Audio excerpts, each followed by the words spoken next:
guru tetap dan juga mengijazahkan wirdul Latif kepada kita semua. Dipakai ya Bu, di rumah ya Bu, dibaca. Baik, selanjutnya kalimat tasyakur yang akan disampaikan oleh Ketua Majelis Ta'lim Darul Nisa. Kami mohon kepada Ustazah Dr. Anda Hajah Faizah Khairi MSI untuk bersedia menyampaikan sambutan.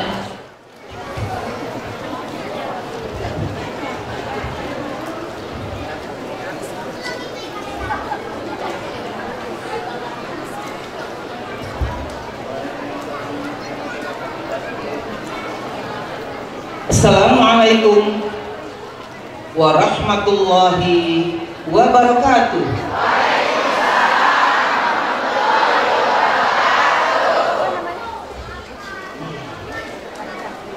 Bismillahirrahmanirrahim.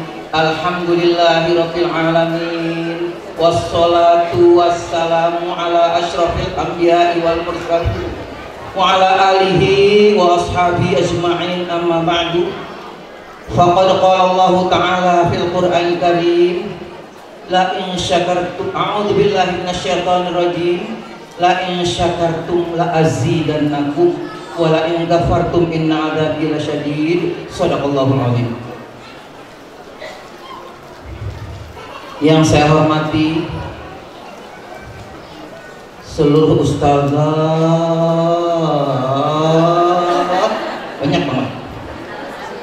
Kalau saya sebutin sampai asar kan ya. Mana dan aneh gimana nyebutinnya ya?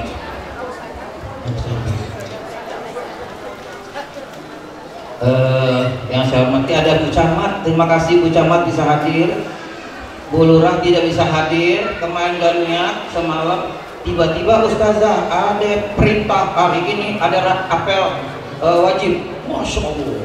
Pernah menitipkan anak beliau di SMP Islam RPI tahun berapa itu pokoknya. Anaknya masih ingat. Mama mau ketemu Ustazah ya, salam ya. Ada anak nggak ingat yang mana. Alhamdulillah. Nah, yang saya hormati teman-teman saya, sahabat-sahabat saya dari Fokus, jangan salah nyebut tadi forum komunitas Ustazah DKI yang anda undang itu juga nggak semuanya. Anda nggak share di grup. Kalau anda share di grup semuanya anda bingung. Benar Bu. Terus anda pesenin mohon pakai seragam Fokus gitu. Dia jawab nggak bisa kan aku pengen pakai baju yang cakep. Enggak, ntar jamaah aneh nggak tahu yang mana Fokus gitu ya Bu ya. Terima kasih udah datang ke sini. Di sini juga ada Ustazah Zamarumah termasuk. Ustazah itu mana dia tadi? Oh, Ustazah, Ustazah Ratna, dia nggak pakai mau ganti Fokus itu ya. Alhamdulillah. Di sini ada pernah jadi murid saya, sekarang pimpin taklim Ustazah Hajah Suhada, Ustazah Hajah Nur Tifliyah, Ustazah Hajah Musaina, mana yang tadi itu di belakang ada. Pernah jadi murid saya dulu, sekarang enggak. Sekarang enggak. Terus sekali lagi ya. Nah ya. Udah. Banyak yang lain banyak ya. Ada yang nggak kepesan saya sebut. Ustazah Maruyah mana itu tadi di nyemplung di mana itu? Isinya Ustazah Amin. Pernah juga dulu mana ini? Ustazah Maruyah. Mana Neng? Oh iya. Nanti di belakang banget sih. Sip. Seluruh jamaah yang saya sangat banggakan. Betullah kata anak saya tadi, ibu datang ke sini bukan karena saya, tapi getaran dari Rasulullah. Yang mudah-mudahan hari ini kita kumpul di sini, kita kumpul bersama teman kita, kan kita orang solihah. Nanti kita dikumpulkan bersama Rasulullah, bersama orang solihin, solihat di Firdaus. Amin. Ya Allah. Salam dan salam kita sanjung atas Nabi besar Muhammad SAW. Terima kasih kepada pimpinan acara hari ini, para ibu-ibu jamaah solihah semua. Kalau ibu dah saya ngos-ngosan, emang ngos-ngosan bu. Saya di depan ditarik ke belakang, udah di belakang nggak bisa balik ke depan. Udah di depan tolong, ya. Tapi orang yang paling bahagia hari ini. Selamat datang sayang. adalah saya senang, alhamdulillah Allah sudah mengirim itu semua. Bu, kalau saya nggak bikin begini, kami nggak ngundang, nggak bakal ketemu kita. Nah ibu datang, assalamualaikum, sampai Izzah, oh iya, sampai ada lupa, lupa apa? Memori, itu ada lupa, sebutin dan nama anti. Oh guru lupa memori, gitu, guru lupa memori.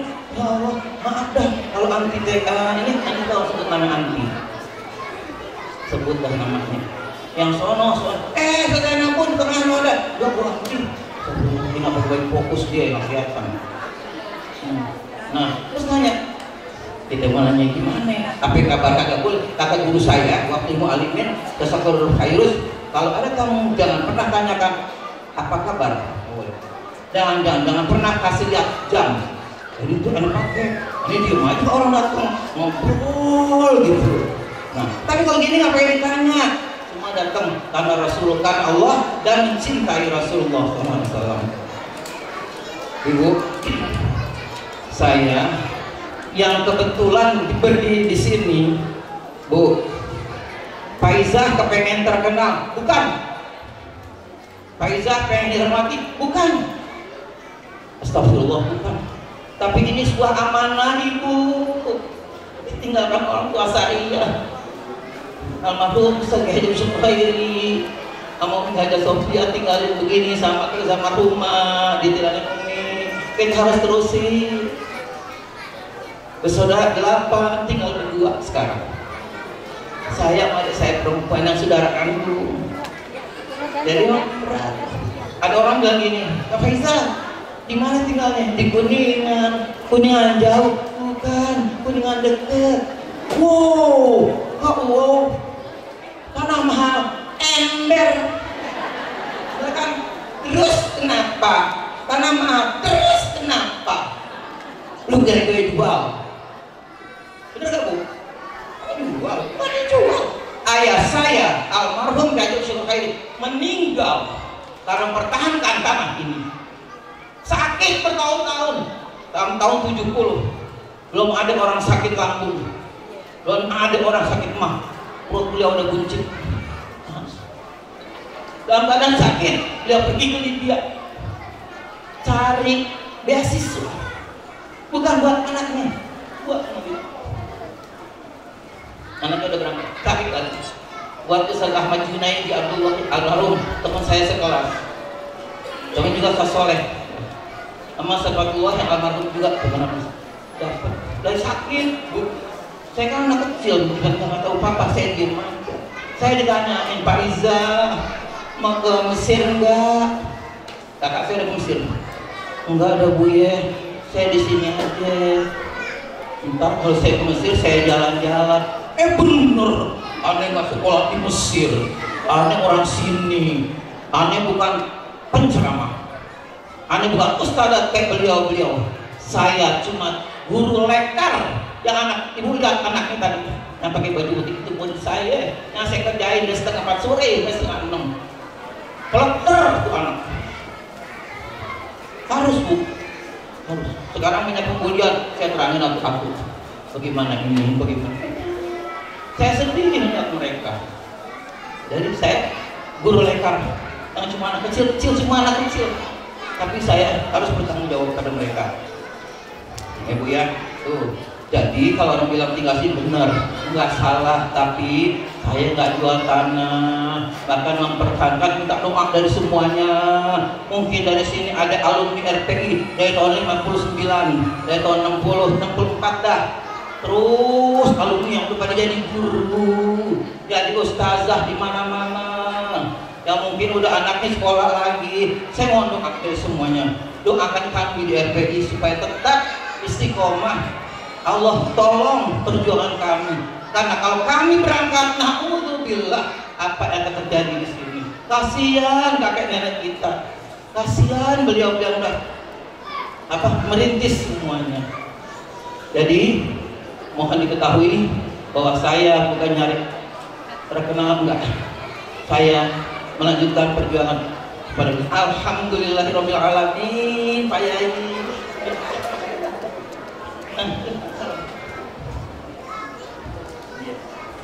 Alhamdulillah. Sambil istirahat biasa ya, Ibu. Dipotong dikit ya. Siap. Begini, saya Pak Yai orang rajin nonton CNN.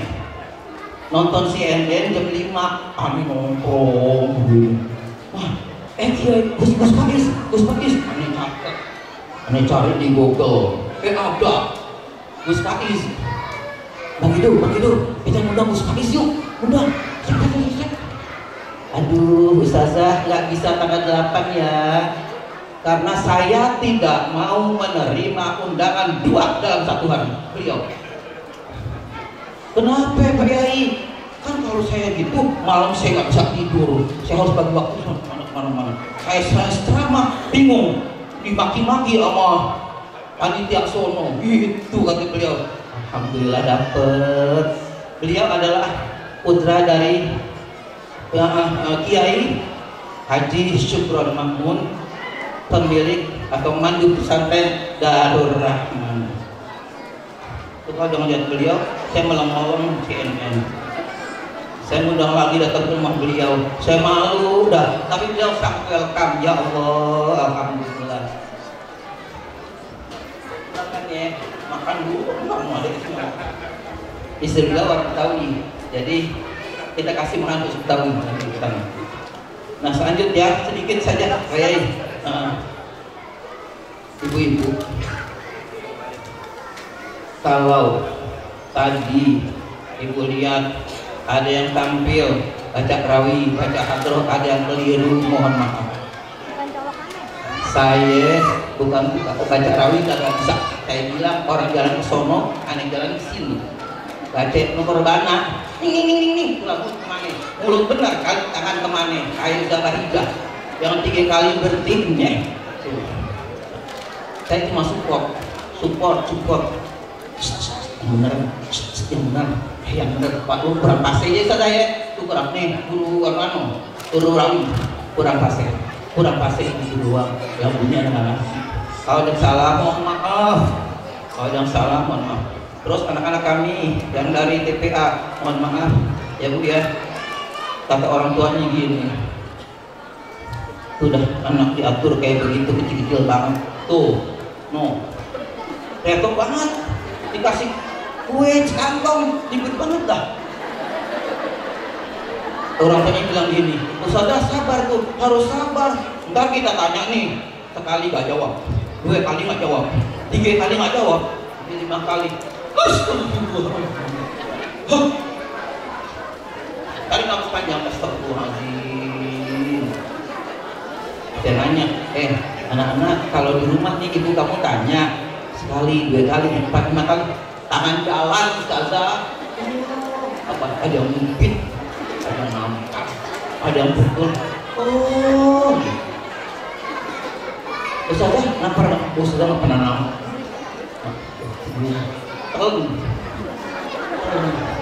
Benar harus begitu. Kan sekarang begitu. Dulu kita ya, guru kita nggak apa-apa ya, pulang ke rumah kagak dibelain, kita diomelin, pulang. Sekarang tapi satu aja wali saya WA, anaknya kita punya grup, jadi gampang tinggal nasihatin. Nah Bu, doain biar saya sehat.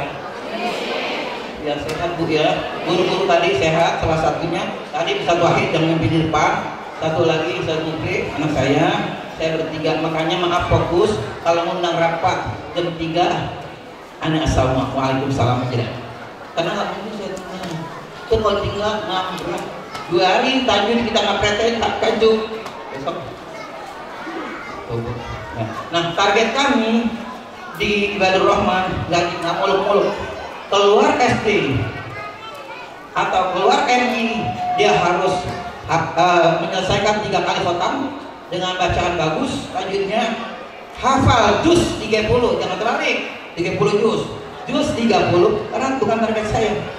Juz 30 hafal, ikut ujian lisan, ujian tulis, ujian praktek, baru boleh ditamatin di sini. Sekarang saya sedih Bu, udah 2 giliran ini nggak ada pengantin, sedih Bu. Maka sekarang saya lagi bina, insya Allah tahun depan ya ibu anak kita bisa hadir karena aku sekarang nggak sama kayak dulu, susah untuk itu karena banyak aturan banyak. Kalau kurang sabar nggak masuk TPA minta, karena masuk setengah 4 pulang setengah 6 nggak ada yang keluar, baju harus bersih, itu bersih, ini nggak boleh ketinggalan, itu nggak boleh ketinggalan, untuk hafal, untuk bisa siap silakan, nggak siap out, nggak apa-apa. Galak bukan, kalau bukan kita yang bina mereka, siapa? Kegembiraan wali muridnya, Ustazah saya doain. Nah, terima kasih ibu sekalian sudah hadir. Terakhir saya mohon maaf sebagai yang diamanahkan untuk melanjutkan perjuangan di Majelis Ta'lim Indonesia RPI ini. Saya mengucapkan terima kasih dan mohon maaf kalau tidak terlayani semua. Ada orang-orang yang datang yang saya nggak kenal, saya minta maaf. Maaf, saya nanya dulu siapa ya itu. Oh, sana-sana dia. Mohon maaf kalau ada yang merasa tadi ada yang ngapain sih tanya-tanya, banyak banget nanya-nanya. Bukan ibu, saya belum kenal ibu, siapa ya? Langsung, iya bu silakan. Ini berkatnya, emang dapat semua. Ibu terima kasih, ibu datang. Kan gitu, kita mau tahu ya, benar nggak saudara? Kan gitu ya, kita girang mata. Nah, terakhir, kalau ada kata yang keliru, saya mohon maaf. Kalau yang baik ada bimbingan Allah Subhanahu Wa Taala. Yang berikutnya nanti kita mendengarkan sama-sama ceramah tunggal. Di sini udah tahu. Mau ustazah datang 20, yang maju mana tuh? Yang ada undang khusus pegang tema. Pak Yai pegang tema ya Pak Yai ya. Nah, kita berterima sekali. Kita mohon pada Allah Subhanahu Wa Taala, semoga pendiri Yayasan Rumah Pendidikan Islam ayah saya almarhum Ustaz Kiai Haji Abdul Syakur Khairi beserta Umi Haja Sofia, Ustaz Haja Fatia Khairi yang biasanya saya berdua beliau berjuang seperti ini pada hari ini, dan seluruh dapat keluarganya pada hari ini dapat ibadah maghfirah dan kubur masing-masing, diterima amal ibadahnya, dimasukkan surganya Allah Subhanahu Wa Taala.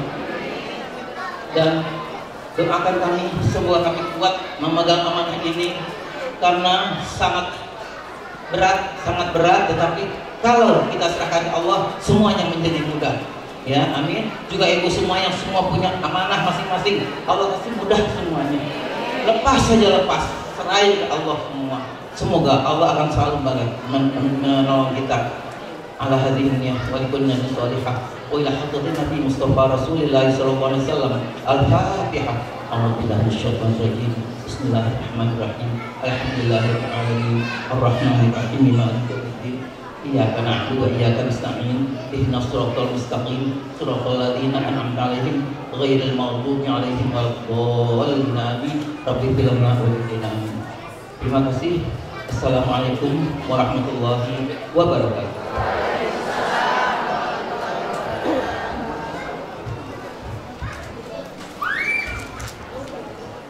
Terima kasih kepada Ustazah Dr. Al-Hajjah Faizah Faryasi yang telah menyampaikan kata sambutannya selaku Ketua Majelis Ta'lim Darunisa.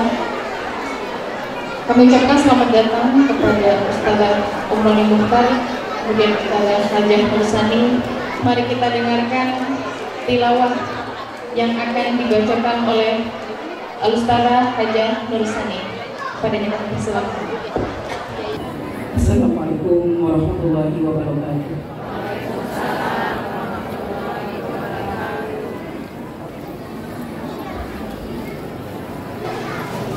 A'udzu billahi minasy syaithanir rajim.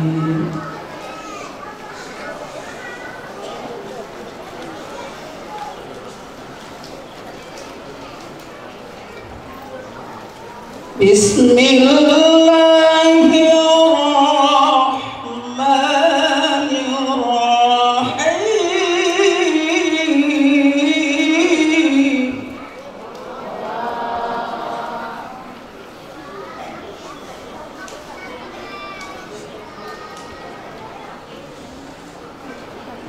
وما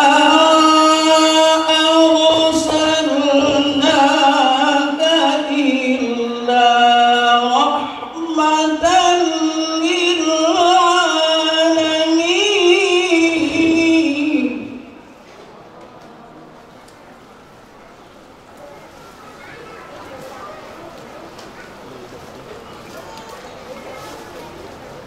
قل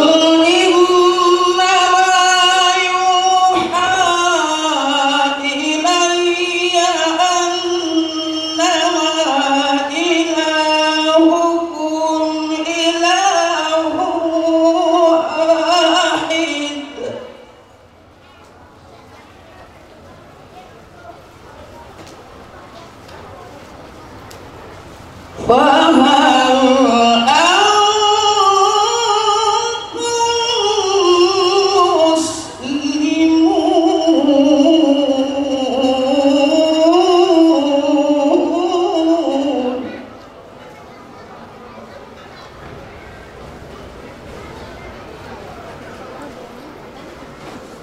فإن تولوا فقل آذنتكم على سواء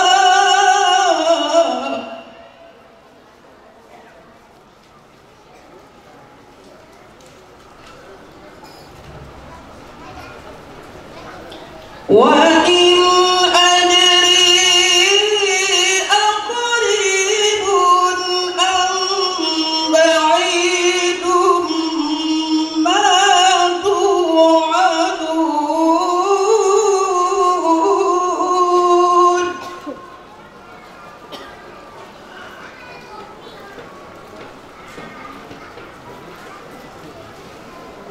إنه يعلم الجهر من القول ويعلم ما تكتمون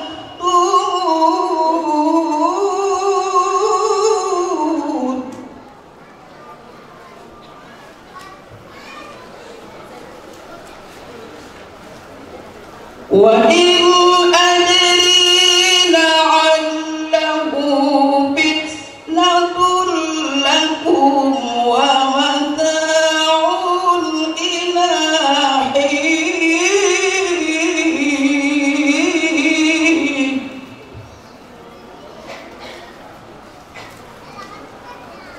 قال رب احكم بالحق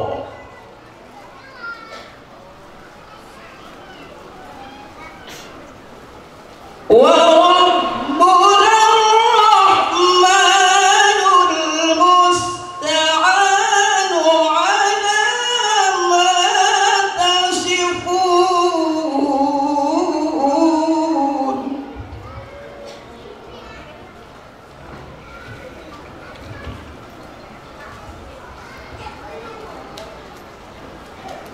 بسم الله الرحمن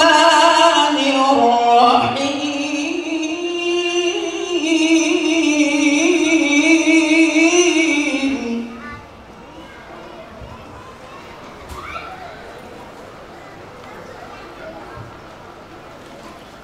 لقد كان لكم في رسول الله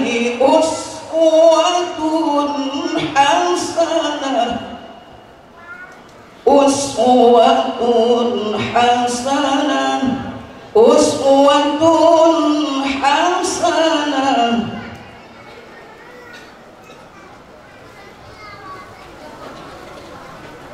لمن كان يرجو الله واليوم الآخر وذكر الله كثيرا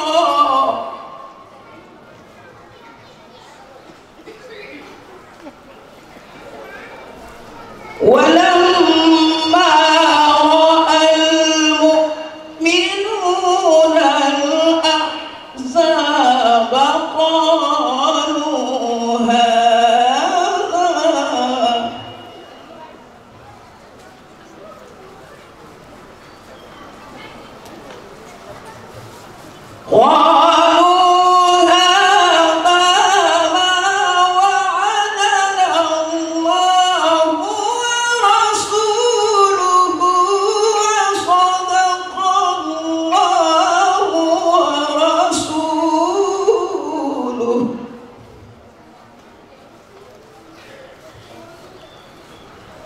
وما زادهم إلا إيمانا وتسليما صدق الله العظيم.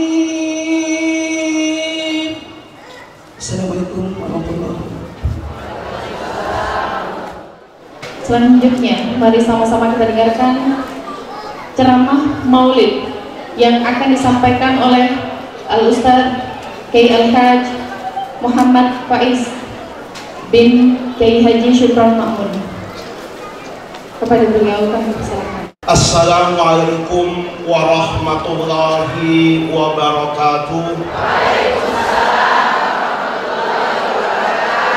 Bismillahirrahmanirrahim. Alhamdulillahirabbil alamin. Wassalatu wassalamu ala asyrafil anbiya'i wal mursalin wa ala alihi wa sahbihi ajma'in. Amma ba'du.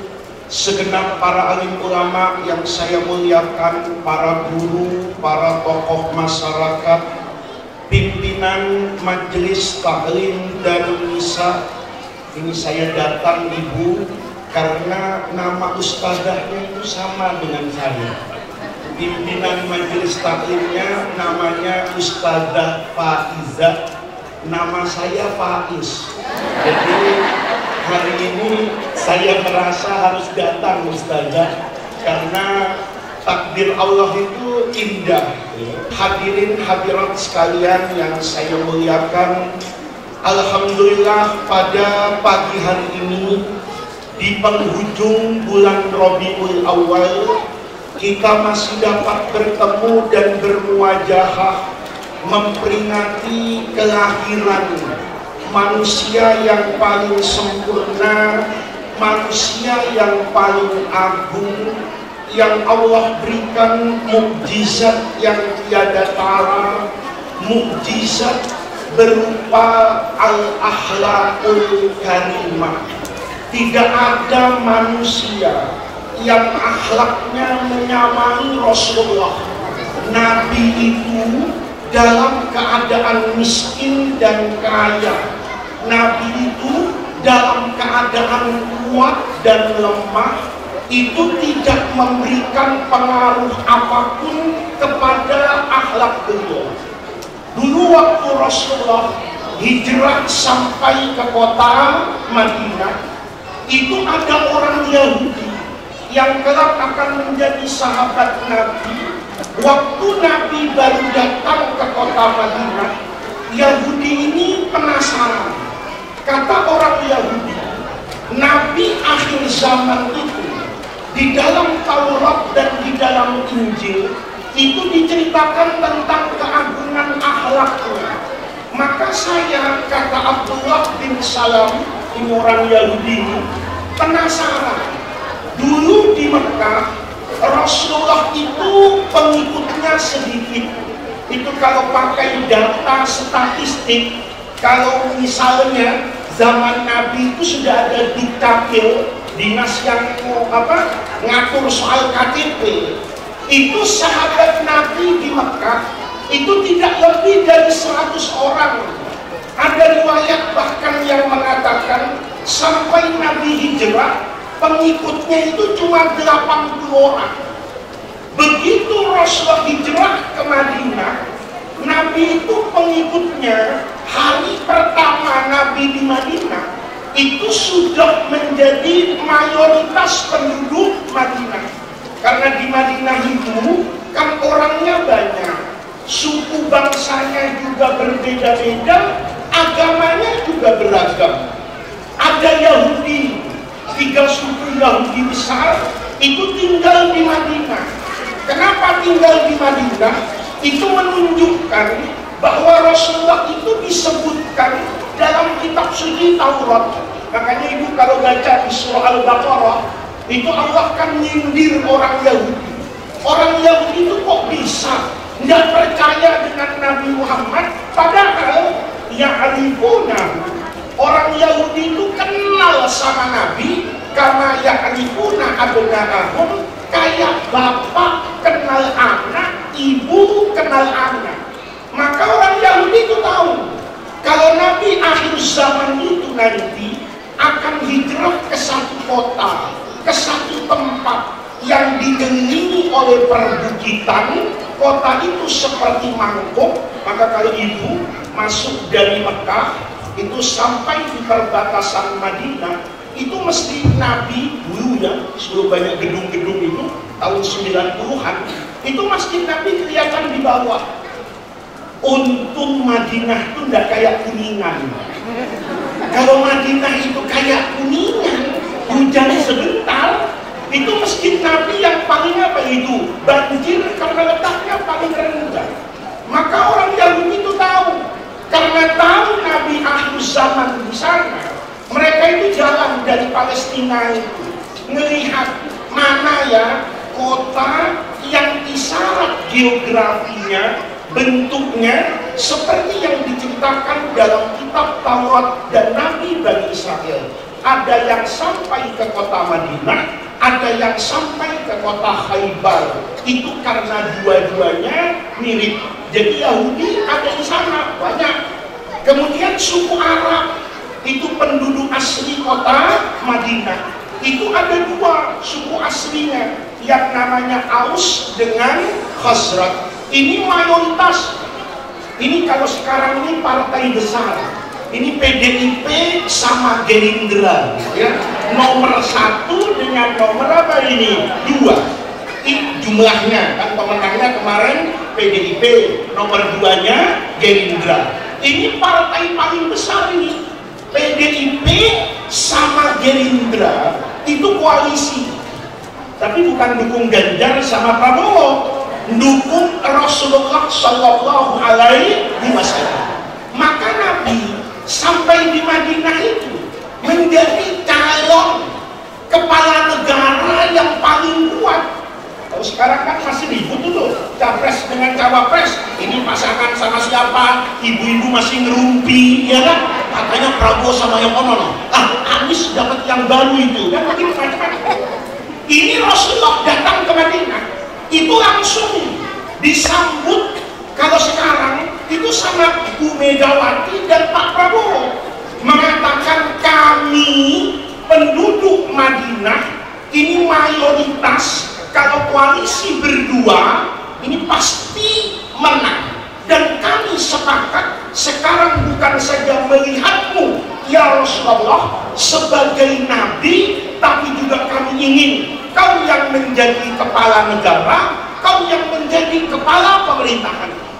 Maka kata Abdullah bin Salam, saya mau lihat ini, karena dalam bayangan beliau Rasulullah itu kehidupannya jadi berubah. Di Mekah miskin, di Madinah mau apa saja bisa. Di Mekah Nabi bikin pengajian sembunyi-sembunyi, ya, hebatan saya ngaji, ya kan? Saya kesini itu 1000 orang lebih ya. Nabi itu di rumahnya Arqam bin Abi Arqam di Mekah itu paling banyak berani menerima 10 orang. Nanti 10 orang ngaji, suruh keluar, nanti datang 5 orang, begitu di Mekah. Sekarang di Madinah, Nabi kalau tabligh akbar sekota ada. Kata Abdullah bin Salam, orang biasanya kalau berubah kehidupannya, berubah perilakunya. Bener nggak?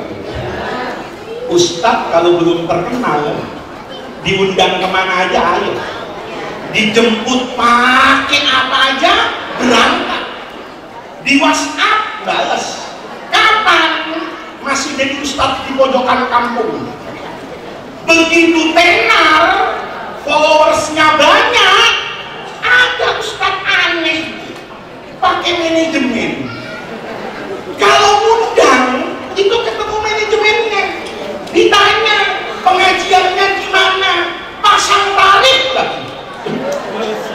Ada ustaz kok kayak taksi gitu, argonya tuh jalan.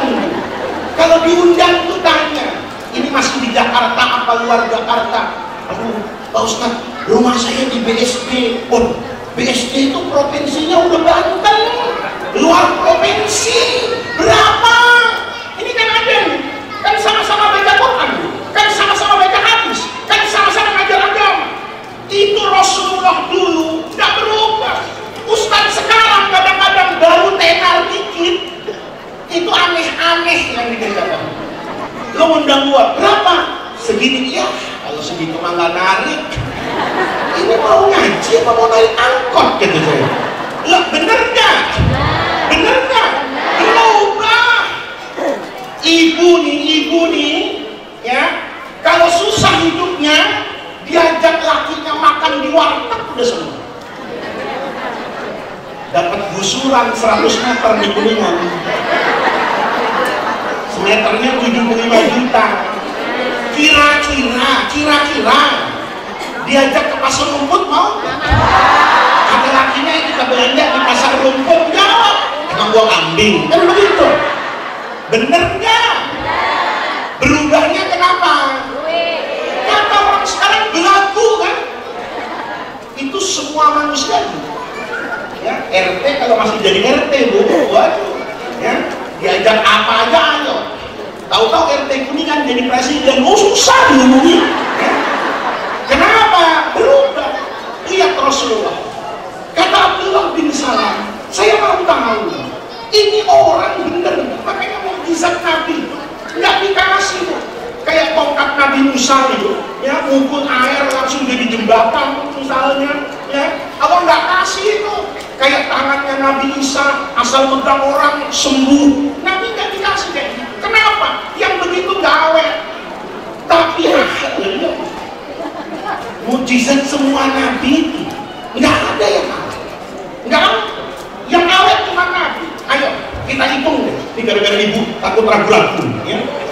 Mukjizat semua Nabi hebat, cuman pada masanya.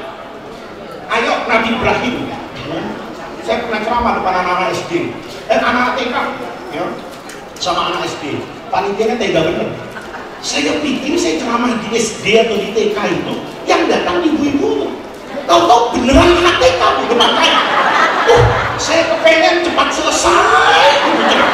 Kenapa? Saya baru ceramah ada yang duduk di sini bu. Disikin saya, Pak pinjam mic-nya. Saya punya pengalaman, tapi ada satu pengalaman gitu yang tidak bisa saya lupakan dalam hidup. Saya dapat ilmu dari anak SD yang mengajarkan kepada saya, jadi orang itu jangan sombong. Kamu yang hebat itu, kadang-kadang kamu perlu belajar loh, dengan orang yang mungkin kamu anggap tidak hebat. Saya suruh ceramah depan anak SD. Kata kepala sekolahnya, Pak, ini kan mau Idul Adha ya, tolong ceritakan tentang Nabi Ibrahim alaihi salam dengan keluarganya. Ya tentu saya ceritain. Anak-anakku, kata saya, Nabi Ibrahim itu Nabi yang hebat, Nabi yang dikatakan bapak dari semua agama. Makanya Nabi Ibrahim, ibu tahu nggak? Nabi Ibrahim itu kenapa jadi Nabi hebat? Hah? Semua agama, Yahudi yang gede-gede nih, Yahudi, Nasrani, Islam itu nggak nginduk ke Nabi Adam, karena Nabi Adam itu syariatnya nggak bisa dipakai. Ya kakak kawin sama adik, ya kan? Nggak bisa dipakai. Ibu nanya, kenapa kakak kawin sama adik? Kalau nggak kawin sama adiknya nggak kawin-kawin. Kenapa nggak kawin-kawin? Ya nggak ada orang kan gitu. Maka orang harus kawin sama adiknya. Kalau dia nggak kawin sama adiknya, dia nggak kawin-kawin. Kenapa? Enak juga zaman Nabi Adam. Nggak ada besanan, ya kan? Kalau Idul Fitri ya, nggak usah ke rumah mertua. Kenapa? Lah ini bapak merangkap mertua nih, jadi satu nih, ya kan? Itu nggak bisa dipakai syariat itu. Maka yang dikatakan bapak agama besar yang keluar kepada masyarakat sampai akhir zaman itu Nabi Ibrahim. Itu tahu nggak? Kenapa Nabi Ibrahim yang kalau pilih? Nggak tahu. Karena Nabi Ibrahim itu istrinya 2, makanya jadi Nabi hebat. Suami itu tidak hebat itu karena istrinya 1. Benar nggak? Dengerin dulu, jangan protes dulu. Kayaknya kalau udah denger istri 2 itu, ibu ngaji sama saya aman, ya kan? Nabi Ibrahim itu betul istrinya 2. Ya, nanti kalau suaminya bilang saya pengen jadi orang hebat kayak Nabi Ibrahim, ibu silakan. Ibu saya, oh ya nggak apa-apa, saya kan kepengen punya suami asal persis Nabi Ibrahim. Dengerin Bu, Nabi Ibrahim itu istrinya dua. Yang pertama Sarah, yang kedua Hajar. Dari ibunda Sarah punya anak Nabi Ishak, Nabi Ishak punya anak Nabi Yakub punya anak 12 kan. Nabi Yusuf nomor 11, Bunyamin nomor 12. Nanti setelah cerita yang ibu tahu tuh, Nabi Yusuf dibenci, dibuang sampai nanti jadi raja di Mesir. Beres dari itu semua, 12 anaknya Nabi Yakub itu dijadikan oleh Allah menjadi suku utama Bani Israel sekaligus menjadi nabi. Maka dari situlah semua agama sebelum Islam itu induknya ke Nabi Ibrahim dari istrinya ibunda Sarah. Nanti di situ ada Nabi Musa, di situ ada Nabi Isa, Nabi Yahya, semuanya. Ya, nanti Nabi Ibrahim itu nikah lagi, ya, sama ibunda Hajar. Punya anak Nabi Ismail, nggak ada yang jadi nabi turunannya. Sampai kapan? Sampai Rasulullah bawa Islam. Maka semua agama besar penginduknya itu ke Nabi Ibrahim. Nah, Nabi Ibrahim itu mukjizatnya hebat. Ya. Nanti ibu kalau suaminya bilang anak kepengen jadi Nabi Ibrahim, ya kan? Ibu jawab, boleh abang. Tapi abang harus ingat ya, Nabi Ibrahim itu dikasih mukjizat besar, tidak mempan dibakar, dijadikan bapak para nabi, ya. Nabi Ibrahim itu boleh menikah dua, dijadikan menjadi kepala dari semua agama samawi itu setelah nggak mempan dibakar. Jadi kalau abang mau nikah lagi, boleh niru Nabi Ibrahim, nggak usah dibakar rame-rame bang. Di dapur ada kompor gas, gue nyalain dulu 5 menit, ya kan? Habis itu coba abang duduk di atas kompor gas. Kalau pantatnya nggak angus, kawin lagi. Kalau angus, anterin ke rumah sakit. Mukjizat Nabi Ibrahim itu hebat. Karena hebat, saya cerita sama anak istri. Karena anakku tahu nggak? Nabi Ibrahim itu jadi nabi besar. Allah kasih kehebatan melawan hukum alam dan kebiasaan. Hukum alam itu api membakar, hukum kebiasaan itu api panas. Tapi di tangan Nabi Ibrahim, api tidak membakar, tidak panas. Maka Nabi Ibrahim hebat. Itu anak SD, ada yang angkat tangan depan saya, interupsi. Gitu. Saya ceramah di mana-mana, baru kali itu di stop orang. Ya. Ceramah depan ibu-ibu, ibu-ibu tenang. Depan bapak-bapak tenang. Depan Habibnya tenang. Depan profesornya duduk. Depan anak SD, angkat tangan. Pak, saya mau bicara. Masa saya cuekin? Ngomong, pak. Saya. Ada apa nak? Saya mau ngomong, Pak. Ngomong apa? Ceramah bapak salah. Saya kena mental kata orang sekarang itu ya. Ceramah saya salah nak. Iya. Kenapa salah? Saya lupa. Saya ceramah depan anak-anak, bukan lagi generasi TVRI. Ini generasi Samsung dan generasi iPhone. Kalau saya, Ustazah Faiza, itu generasi TVRI. Yang lihat TV jam 5 sore, jam setengah 11 malam mati. Makanya cara berpikirnya samina wa ata'na. Dikasih tahu apa aja nurut. Ibu dulu nih, kalau ada kiai nggak jumatan, percaya kalau wali itu kiai kalau nggak jumatan, jangan ngomong gitu, beda makom. Nah, kenapa? Kiai jumatannya di Mekah. Anehnya, generasi kita itu percaya, generasi sekarang nggak percaya. Kenapa? Karena dia punya YouTube, dia nyalain live TV dari Mekah. Kalau jam 12 siang di Kuningan, di Mekah masih jam 8 pagi. Khotibnya masih tidur. Kalau kiai jumatan di Mekah yang mana loh lihat di Masjidil Haram? Loh, generasi dulu samikna, generasi sekarang samikna wa pikir-pikir. Dia mikir tuh dengerin ceramah saya. Apa hebatnya Nabi Ibrahim? Nggak mempan dibakar, nggak masuk di otak. Dia angkat tangan, apa? Kalau kehebatan seorang nabi ukurannya nggak mempan dibakar, maka tetangga saya sudah lebih hebat dari Nabi Ibrahim. Siapa itu? Tetangga Tetanggamu siapa? Nabi Yahya, Nabi Ishak atau Nabi Isa? Bukan Pak, tetangga saya bukan Nabi. Kiai, bukan. Saya tanya siapa?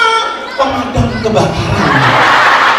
Saya itu benar-benar kena mental dulu. Diam saya, cuma pura-pura aja, kayak biasa aja. Diam saya, kayak ngambil napas gitu. Benar juga Nabi Ibrahim itu secara hakikat sejatinya kan nggak mau dibakar. Dibakar itu kan karena terpaksa takdir Allah bertemu dengan Raja Namrud yang zalim itu. Maka Nabi Ibrahim dibakar. Begitu mau dibakar, kan Allah turunkan bantuan nih.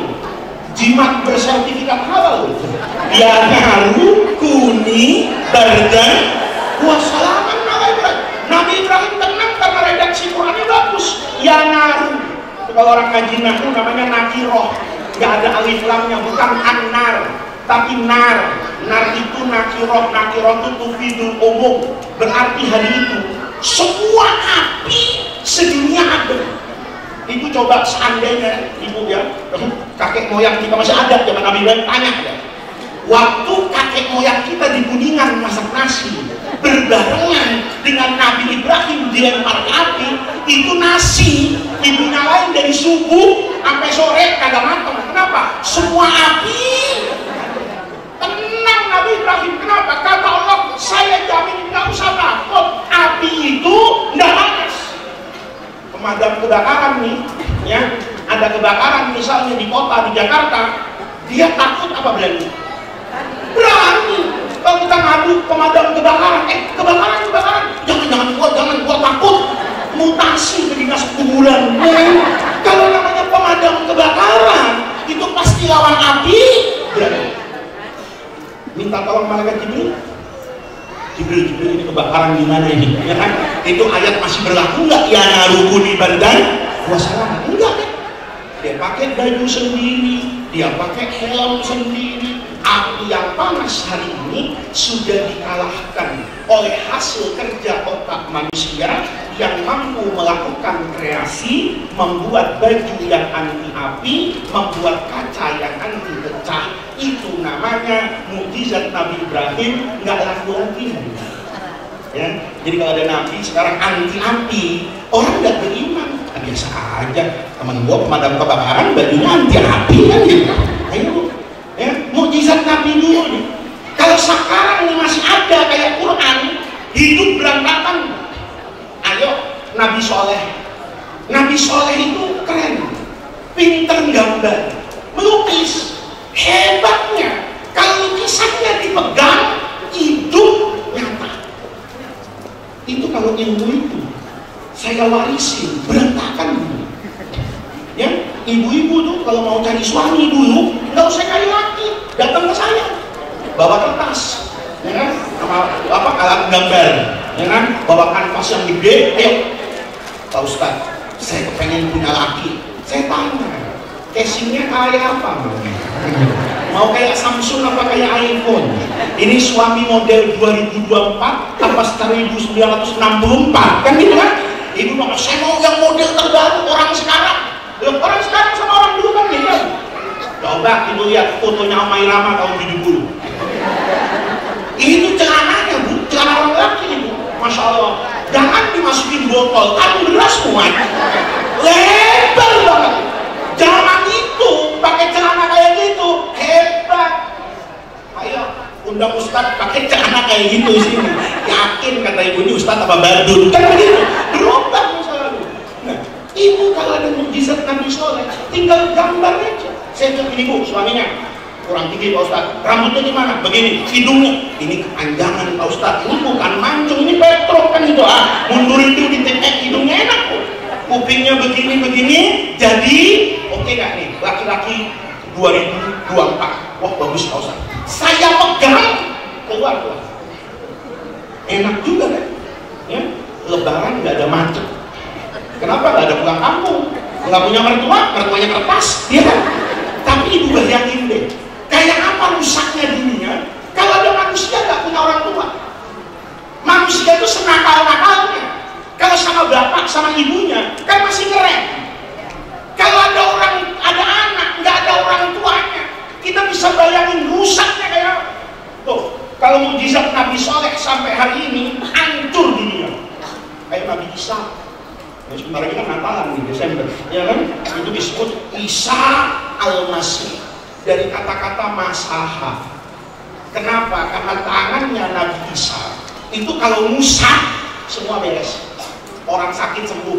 Itu skincare bangkrut. Itu asal ketemu Nabi Isa, ya, nggak usah panjangan baca barzanji, ya, nggak panjangan baca burda. Asal ketemu Nabi Isa pegang muka saya, glowing.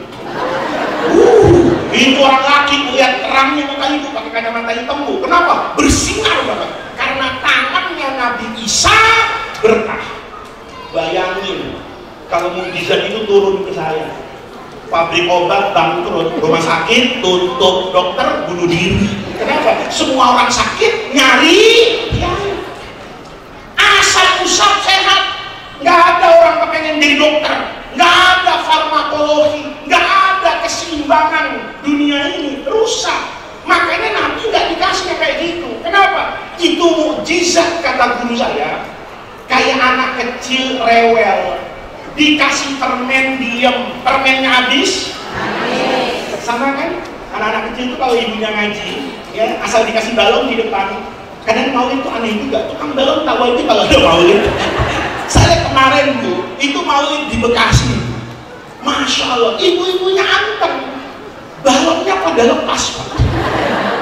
Kan ibu ngaji kayak gini nih, anaknya itu anteng pegang balon. Rupanya nggak dikasih apa? Batu, dipegangin tangannya. Itu balonnya 4 lepas ke arah saya lagi. Anak-anak itu maju semua ke depan. Anak ibu dikasih balon, diem sebentar. Tapi lama-lama bosan. Kalau sudah bosan, nangis lagi, rewel lagi. Itu biasa, manusia juga gitu. Kalau dikasih mukjizat yang temporer kayak gitu, kalau mukjizat Nabi itu cuma nggak mempan dibakar, nanti ada pemadam kebakaran, umatnya rewel lagi. Ayo, bukan Nabi hebat lagi, minta mukjizat lagi, datang mukjizat lagi, habis, minta yang lain. Maka Nabi nggak dikasih.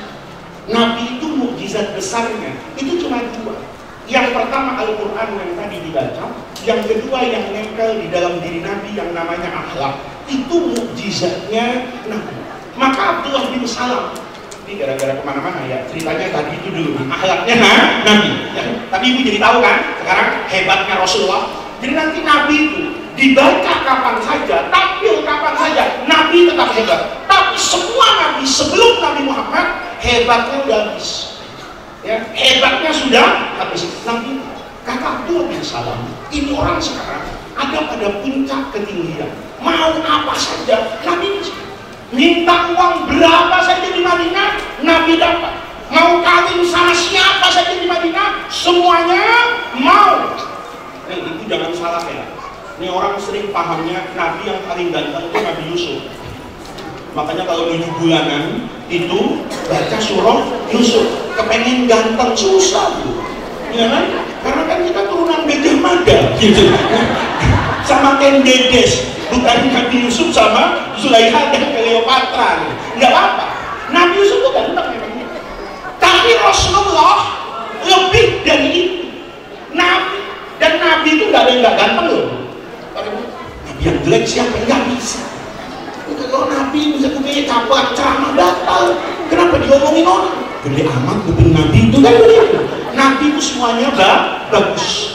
Maka Rasulullah mau apa saja bisa. Apa kata Abdullah bin Salam? Saya penasaran nih.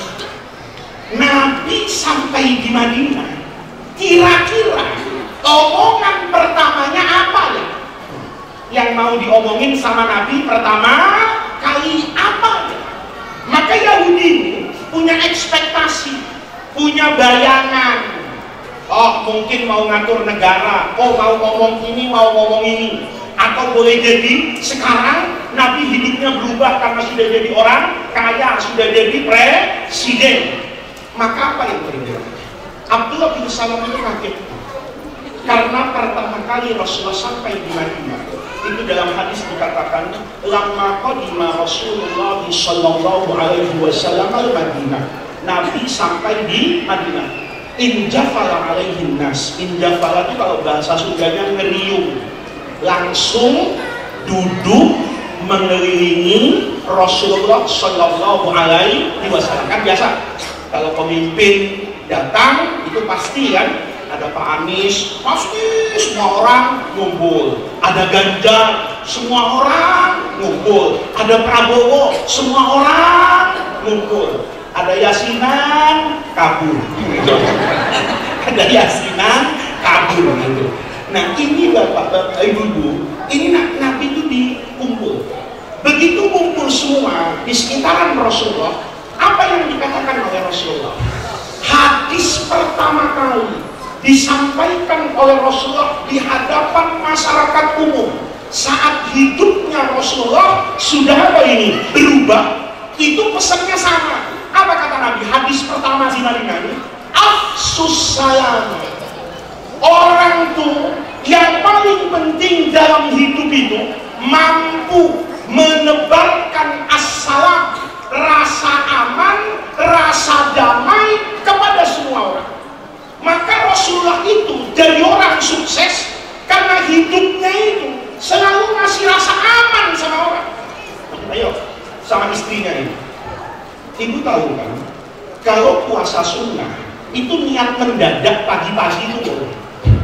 Ya, kecuali puasa apa itu? Fardu. Itu harus dari apa itu? Malam. Minimal sebelum masuk waktu subuh. Jadi waktu sahur itu kalau sekarang misalnya 3:30 sahur, saya mau puasa fardu. Itu boleh. Tapi kalau sudah azan subuh, nggak boleh. Nggak sah puasanya. Kalau puasa sunnah, itu kata ulama, itu niat kapan saja boleh. Ibu tahu nggak? Itu kenapa Allah bolehkan? Itu karena akhlak Nabi kepada istrinya. Perilaku mulia Rasulullah kepada istrinya itu bisa berdampak kepada syariat Islam yang memudahkan kita kapan saja niat walau puasanya sunnah. Nabi pagi itu mungkin dari masjid, mungkin habis ceramah, mungkin habis ngajar, lapar, haus, sampai rumah nanya nih sama istrinya Ummul Mukminin, Dinda, ada sarapan enggak? Aisyah tahu entengnya itu, nggak ada bang. Itu Nabi nggak mau nyakitin istrinya. Kalau suami ibu kan langsung keuangan diaudit. Lu kemana aja uang belanja gua kasih, ya kan? Perasaan kemarin gua kasih segini, perasaan kemarin segini. Ada kan suami yang mengaudit istrinya kayak KPK?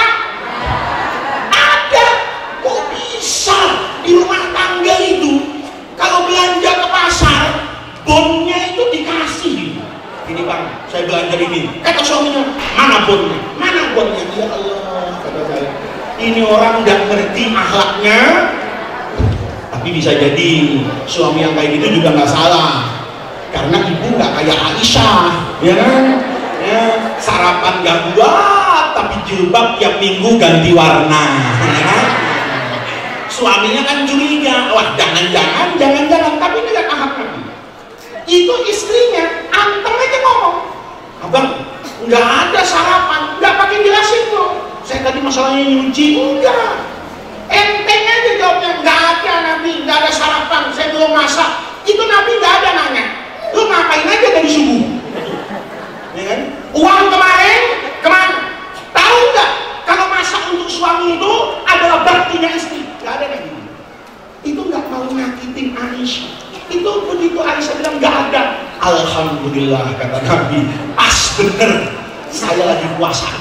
Saya tadi tuh takut, kamu sudah menyiapkan sarapan, saya puasa. Itu akhlaknya Nabi, bohong sama istri pahala. Asal contohnya gini, ya, bu, itu akhlak Nabi. Akhlak itu nggak ada ukuran. Akhlak itu ada ukurannya, nggak ada. Ukurannya itu kepada kepantasan yang terlihat dalam kehidupan sehari-hari. Saya pakai peci hitam, pakai sarung, itu akhlak. Orang Indonesia jadi santri, jadi ustaz. Mungkin kalau ibu ngajinya di Manchester, itu lain lagi. Saya pernah dosa, Bu. Saya pernah dosa. Jadi saya suka duduk ke Eropa, disuruh ngaji ke orang-orang Indonesia itu. 1/3 Ramadan. Ramadan akhir itu saya bilang, udah ngajinya berhenti, kata saya. Ceramah mulu, sekarang saatnya saya nih harus taubat kepada Allah. Taraweh saya dikasih tahu, ada masjid tarawehnya keren Pak Ustadz di sana. Walaupun kita ini di negeri non muslim, tapi satu malam 3 juz. Itu kalau dipraktekin di Kuningan, kayaknya imamnya keluar masjid dibunuh orang kayaknya. Minimal sendal nilang, ya kan? Wah, kok dipetin biar kapok kalau sini lagi, bener kan? Sholat tuh 3 hari, imamnya tidak datang, sakit katanya. Ini imamnya tidak datang. Kalau di Kuningan, ya madhab dorong. Imam nggak datang, banyak yang sedang gantiin imam. Kenapa? Ya alhaqumut takatsur hatta zurtumul maqabir. Habis itu kulhu. Kalau sudah akhir, inna anzal atoina malah. Ini lirik-lirik. Walaupun hafal Quran, kalau jadi imam itu ngeri. Karena butuh konsentrasi yang beda. Kalau tadarus Quran, ya sedang takrir mengingat-ingat, hafal gampang. Tapi kalau berdiri, yang dilihat tembok, itu kalau nggak latihan, itu keluar kemana-mana ya Quran itu. Kalau yang hafal panjang itu kan ngelihat bayangannya mushaf. Kadang-kadang ada orang hafal Quran itu hilang satu lembar.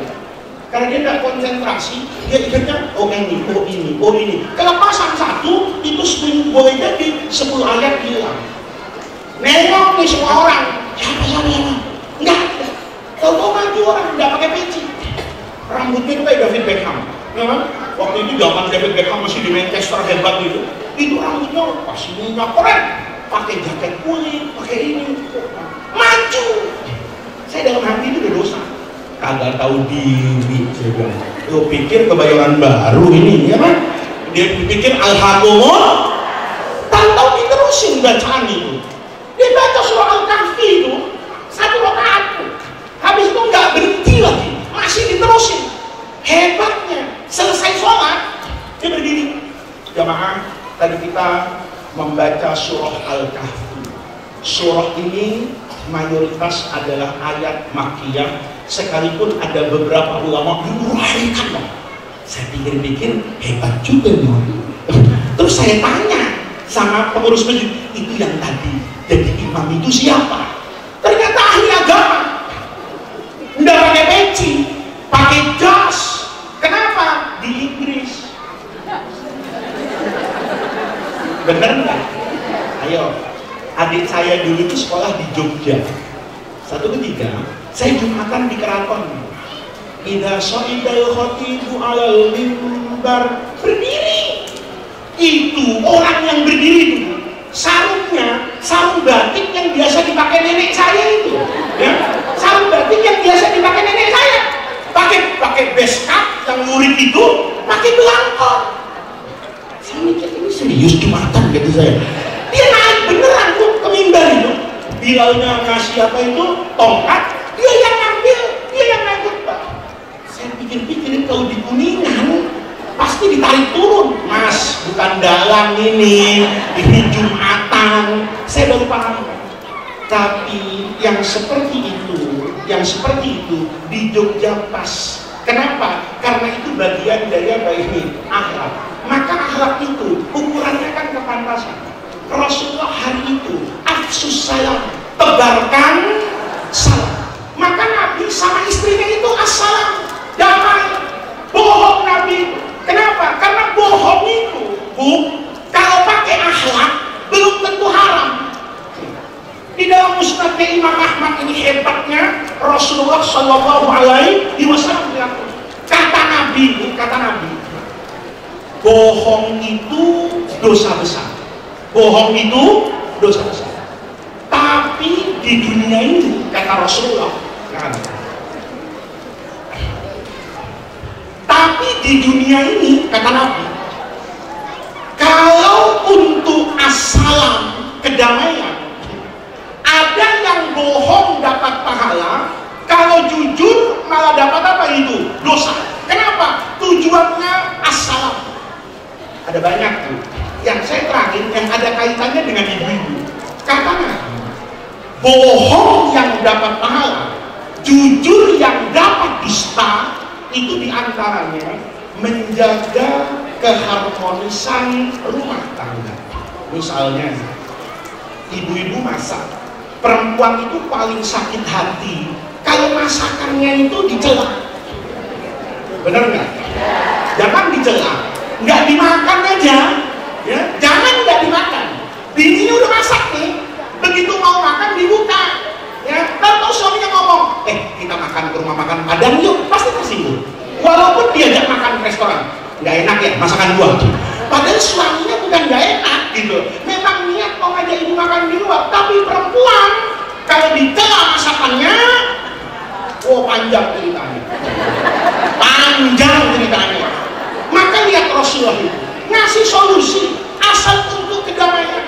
Saya misalnya ya, dulu waktu baru nikah, ya, istri saya mungkin baru belajar masak. Mungkin menurut istri saya masakannya udah enak. Dia masak atas nama cinta. Tapi boleh jadi mertua ikut campur. Ya kan? Kayaknya belum dikasih garam nih, kayaknya. Gak pakai dicicipin, main kasih garam. Asinnya udah kayak ngamuk-ngamuk, rame nih sayur rasanya.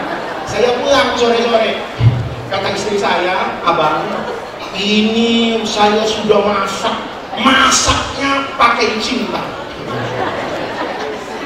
Saya digituin, semangat kan? Saya mau sendok itu sayur. Masya Allah, ya kan? Kayak ancol pindah ke sayur itu. Asinnya kebanyakan. Saya kaget kan, loncat saya. Masya Allah. Bini saya pasti apa ini? Kaget. Kenapa abang? Gak enak ya? Nih, kalau saya bilang bukan gak enak lagi, berantakan. Bener. Sakit hati. Kata Nabi, afsus salam. Kau jadi orang itu yang benar Islamnya itu, orang yang memberi keselamatan. Saya ngomong, begitu saya itu ekspresi saya kayak kaget, istri saya nanya, kenapa bang? Subhanallah. Ini namanya enaknya punya suami ustaz itu, ya? Subhanallah, nggak buset kan ya? Subhanallah. Kata istri saya, ada apa bang? Nggak enak bukan? Saya seumur hidup ini sudah kuliner dari Sabang sampai Merauke, dari Miangas sampai Pulau Rote, satu NKRI saya udah pernah makan di mana-mana, nggak ada sop kayak begini. Bu, kata-kata saya mengandung kebohongan enggak? Kan saya bilang sop itu nggak ada yang kayak gini. Paham istri saya enaknya, paham saya tonggeran. Enggak apa-apa kan? Enggak apa-apa kan? Iya, bener kan? Nah, tinggal sekarang kuat-kuatnya saya. Kalau saya kuat, saya bilang ini sop enak banget. Cepet kalau perlu saya angkat pakai mangkoknya supaya penderitaan ini segera berlalu. Enggak apa-apa. Sanggap minum makan sop ini kayak kita minum obat, pahit sehat, makan rumah tangga aman. Ya besok Pak Ustadz ya, pokoknya apa yang dikasih istri kita telan aja selama bukan kunci Inggris, ya kan? Pokoknya selama bukan kunci Inggris, selama bukan daun, apa aja makan habis. Bu, istrinya senang nggak? Melakukan pekerjaan yang sama dengan niatan yang berbeda, itu kan dicatat sama Allah itu dengan sesuatu yang berbeda. Nabi Yusuf Nabi Yusuf sama Zulaikha itu melakukan pekerjaan yang sama, tapi dicatat sama Allah itu apa? Waktu masuk kamar itu, yang Zulaikha udah nggak tahan itu, dia bilang Yusuf zinai saya. Apa yang terjadi? Nabi Yusuf kan lari, Zulaikha lari. Tujuannya sama, lihat Qurannya, fastabaqo, pakai alif tasnya, nggak dipisah, nggak fastabaqo Yusufu al-baba wastabaqat Zulaikha al-baba, fastabaqo, fiilnya itu ditulis dengan kata yang sama, larinya sama, pintunya sama. Nabi Yusuf ke pintu dapat pahala karena mau lari dari maksiat, Zulaikha ke pintu dapat dosa karena mau menghalangi Nabi Yusuf supaya tetap ada di kamar. Pekerjaan yang sama, kalau niatannya beda, dicatat beda. Itu hebatnya syariatnya. Kalau nggak kuat, bohong. Bohong bu, bagaimana darah tinggi udah banyak, masalah ini asin kayak gini, ya kan? Tiap hari begitu, ya sebulan stroke suaminya. Tapi kalau nggak kuat gampang aja. Subhanallah, saya ini sudah nyari, udah makan di mana aja, nggak ada sop kayak begini. Bayangan dirinya, sop enaknya kayak begini. Kata saya, sop berantakan kayak gini nggak ada. Nggak apa-apa kan? Kayak Quran tadi, pekerja yang ditunjuk sama-sama sop, yang dituju sama-sama pintu, niatannya beda. Bini saya kan bangga, saya ini dinda, sudah makan di mana-mana, nggak ada sop kayak gini. Kata istrinya, kata istri saya, ini enak nih, kata saya. Kalau ada yang jualan kayak gini, dibunuh orang. Rasanya kayak gitu, iya. Kalau nggak kuat, tinggal bohong, ngomong aja. Kalau tahu tadi di rumah ini ada makanan kayak gini, saya tolak diajak teman tadi. Kenapa? Saya tadi ketemu teman, udah lama nggak ketemu, dipaksa saya makan di rumahnya, disuruh nambah 3 piring. Saya sekarang kenyang banget. Kalau tahu di rumah ada kayak begini, oh saya nggak pulang. Tapi istrinya tersinggung enggak? Oh, abang karena sudah kenyang. Seandainya tadi saya siang bilang bang jangan makan di luar, aman. Coba lihat, ada mukjizat yang sehebat ini yang bisa dirasakan oleh semua manusia sampai akhir kehidupan orang. Enggak, ibu juga gitu sama suami, ya. Bukan cuma suaminya aja begitu, ibunya juga begitu. Suaminya nggak pernah beliin baju ibu, sekali-kali beliin batik seragam kayak gini. Nggak ngomong-ngomong, mau ngasih surprise. Apa surprise itu? Kejutan. Begitu sampai rumah, ibu buka, ibu bener-bener terkejut. Kenapa? Batik zaman Ken Dedes. Tapi ibu ingat, pesan Nabi yang pertama kali apa? Afsus. Terkejut ibu. Kenapa Ninda? Nggak cocok buka abang. Saya ini sudah tawaf ke semua mall. Tanah Abang dari blok A sampai blok Z kagak ada batik kayak gini. Tamrin City nggak ada, ITC nggak ada. Suami seneng kan? Emang kagak ada kalau di sono, gua belinya di bawah jembatan kan gitu ya. Nih bu, ya ibu kalau mau nanam kedamaian terima. Nggak ada bang batik kayak gini. Paham saya bagusnya, paham ibu jeleknya. Nggak apa-apa, langsung ibu pakai, ya nyuci, nyetrika, ya nganter anak, kondangan, mudang, pakai tuh baju, ya pokoknya baju itu pakai, cuci, kering, setrika, pakai, cuci, kering, setrika, pakai. Kata suaminya cocok bener ini baju. Kata ibu, gua pakai cepet sobek selesai penderitaan. Bohong kan sebenarnya? Coba lihat. Tapi mukjizat ini kan jauh lebih bermanfaat daripada Nabi Muhammad dikasih sama Allah nggak mempan di belakang. Daripada Nabi Muhammad misalnya dikasih tongkat, dipukul, bisa bangun jalan tol. Jika waktu zaman Nabi bisa bangun jembatan, siapa yang mau lewat? Kan gitu. Tapi yang Allah berikan akhlak sama Rasulullah itu afsus saja. Itu kan Nabi itu bu, ya, karena depan perempuan itu menjaga perasaan istrinya luar biasa. Aisyah itu dia, Ummul Mukminin Aisyah radhiyallahu anha. Saya itu tidak pernah cemburu kata Aisyah. Melebihi kecemburuan saya kepada Ummul Mukminin Khadijah radhiyallahu anha. Lebih tua, nih, ya. Nabi itu umur berapa nikah? Oke, Khadijahnya berapa bedanya? Wah, lumayan. Tapi dalam sejarah setelah menikahi Khadijah, Nabi umur berapa tadi? 25. Nabi wafat umur 63. Ada kira-kira jarak hampir 40 tahunan. Itu Nabi tidak pernah melakukan, Nabi melakukan poligami.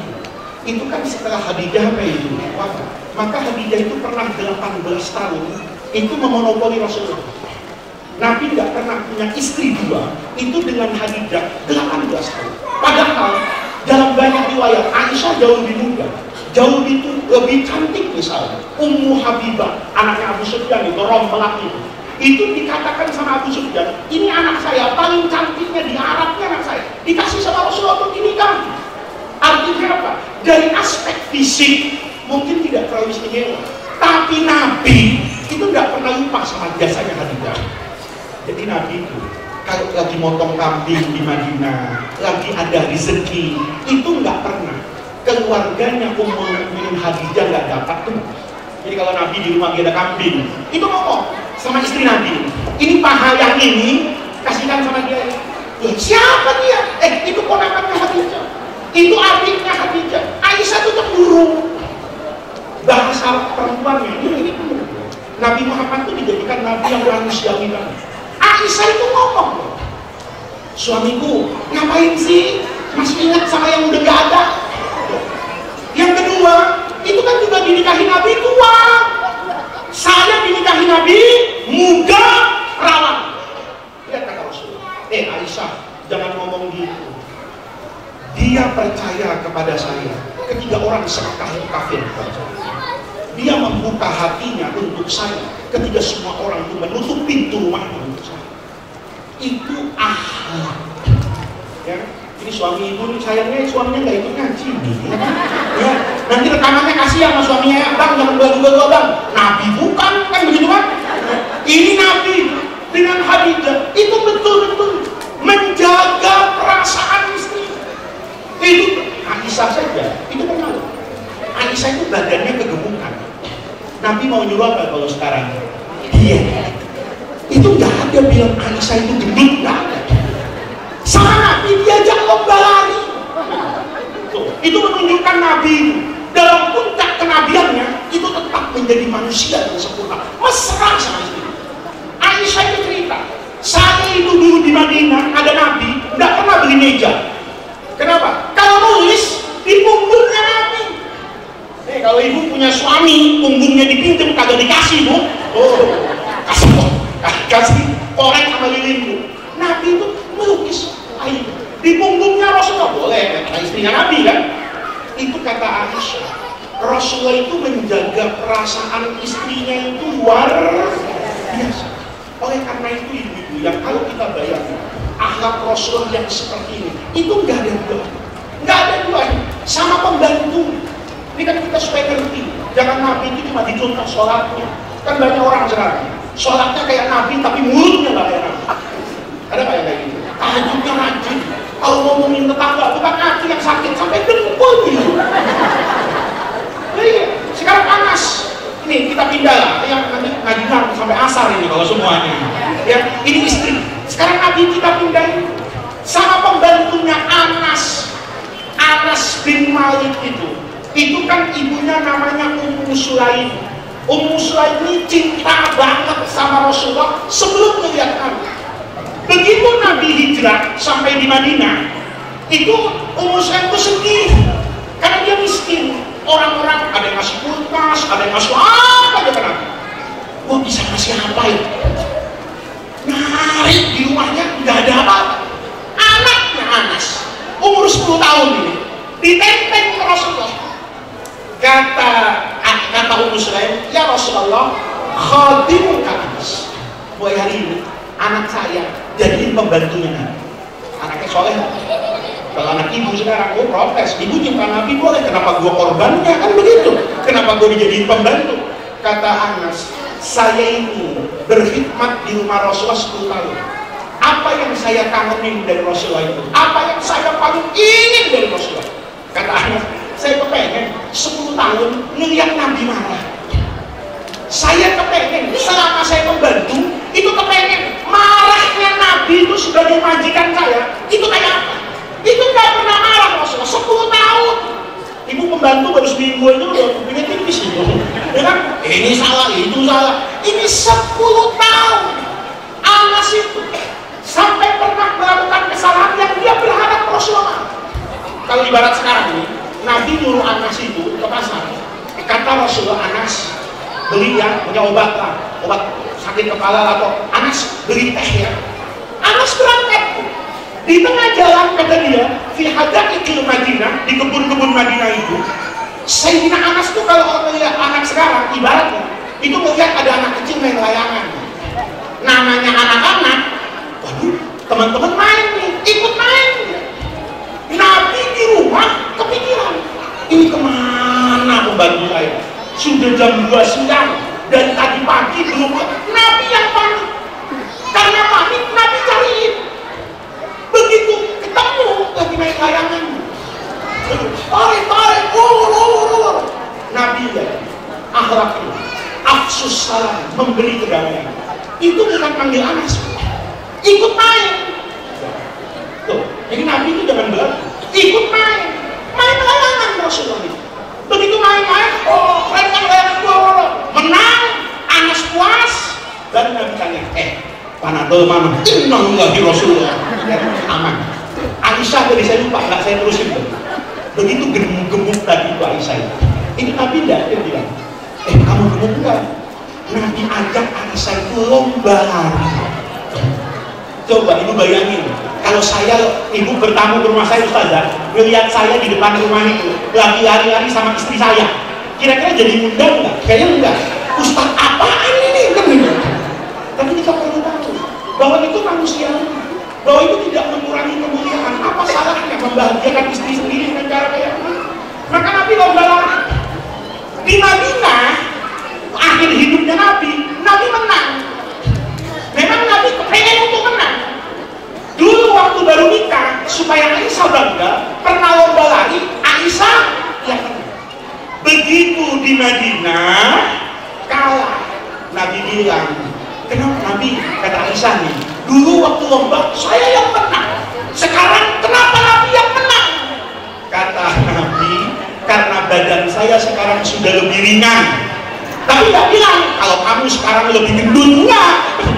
Bilang karena badan saya sekarang lebih ringan. Aisyah, oh suami kepengen saya agak rampingan lagi. Nggak pernah ngerti. Nih, jadi hari ini Bu, kita maulid Nabi itu harus ada sisi Rasulullah yang bisa kita bawa pulang.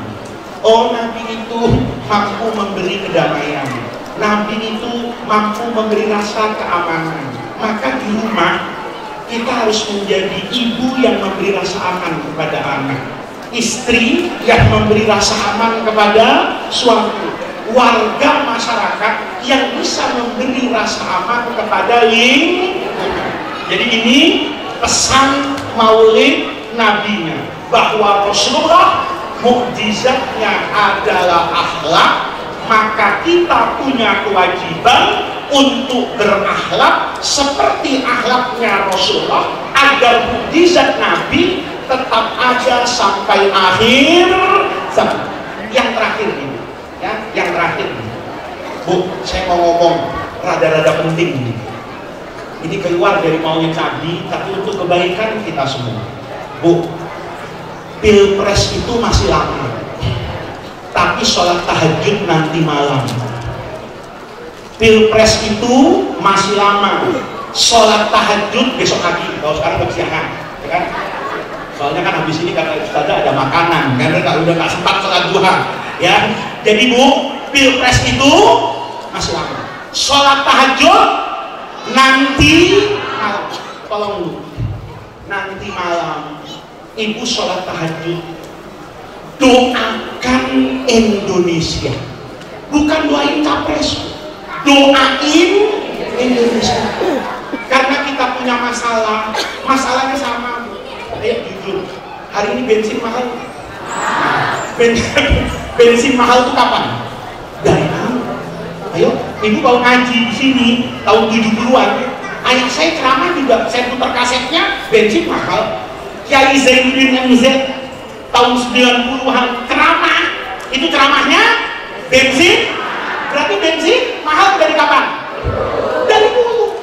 Siapapun yang jadi presiden itu bensinnya mahal. Kalau belum jadi calon pasti teriak-teriak, kalau saya jadi bensin murah, kalau saya jadi macet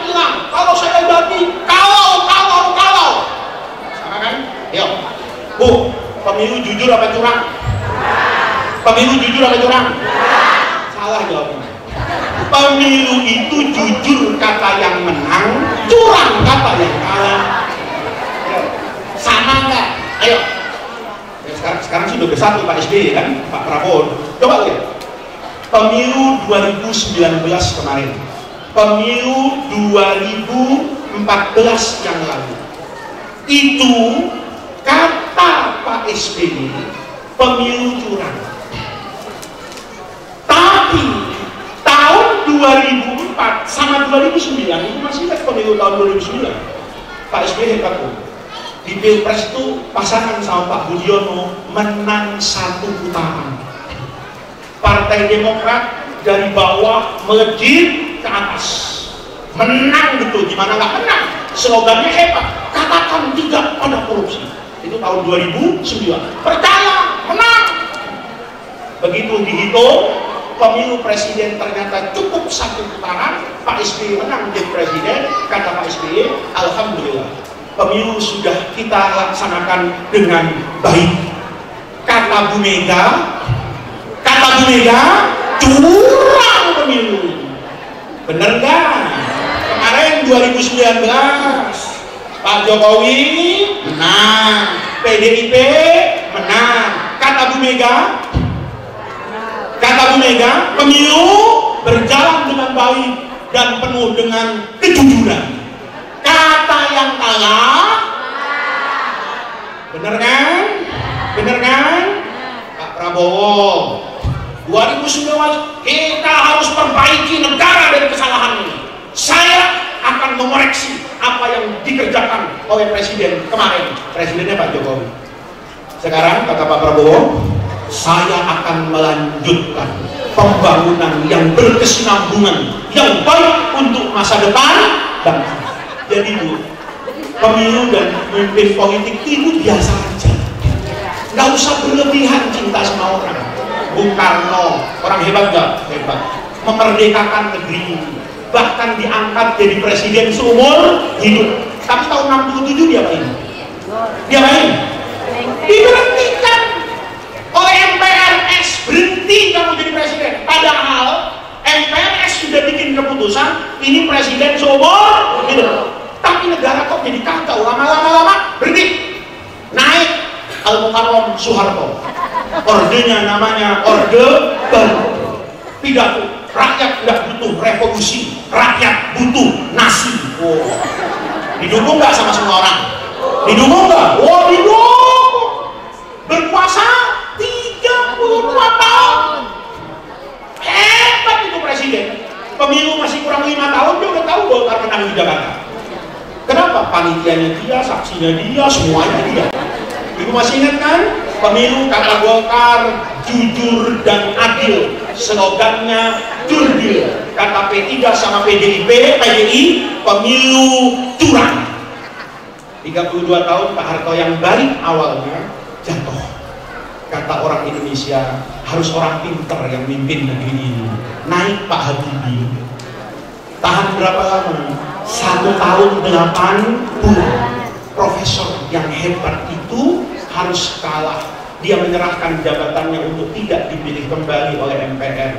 Kata orang Indonesia, ini yang naik kalau nggak aktivis Bung Karno, tentara Pak Harto, ilmuwan Habibie.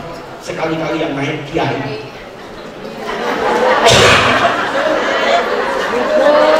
Justru jadi enggak? Jadi berapa lama?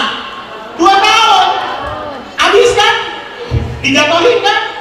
Siapa yang jatuhin? Yang ngangkat. Yang ngangkat tuh Amin Rais, yang jatuhkan Amin. Sama. Ini ilmuwan, kiai, nggak beres juga negara. Orang Indonesia mikir, ini karena presiden dari dulu laki-laki, nggak tahu harga beras, nggak tahu cabai, nggak tahu minyak. Supaya beres, yang jadi presiden ibu-ibu. Jadi nggak ibu itu presiden? Dan ibu itu nggak salah, ya kan? Namanya negara nggak punya duit, hari itu ibu-ibu. Negara nggak punya duit, ya itu kan?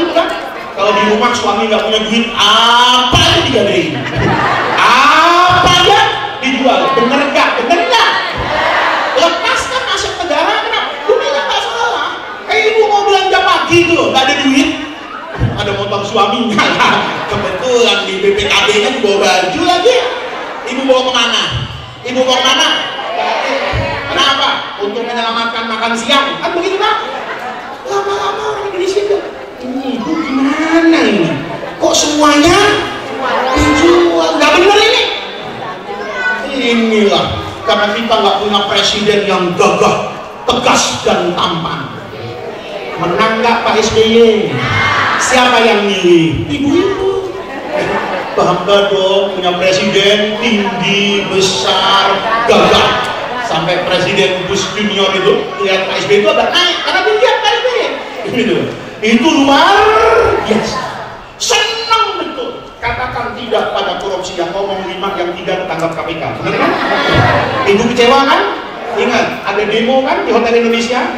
Kebo ditarik, dikasih inisial 3 huruf yang menjadi inisialnya Presiden. Setelah 10 tahun kata ibu-ibu, nggak beres Indonesia. Kenapa? Presidennya gemuk. Ibu undang saya resikonya besar loh. Ini makannya banyak loh Ustazah. Ya kan? Kata orang di Indonesia ini kata presidennya gemuk. Wah nggak bisa. Kalau mau beres, pilihnya.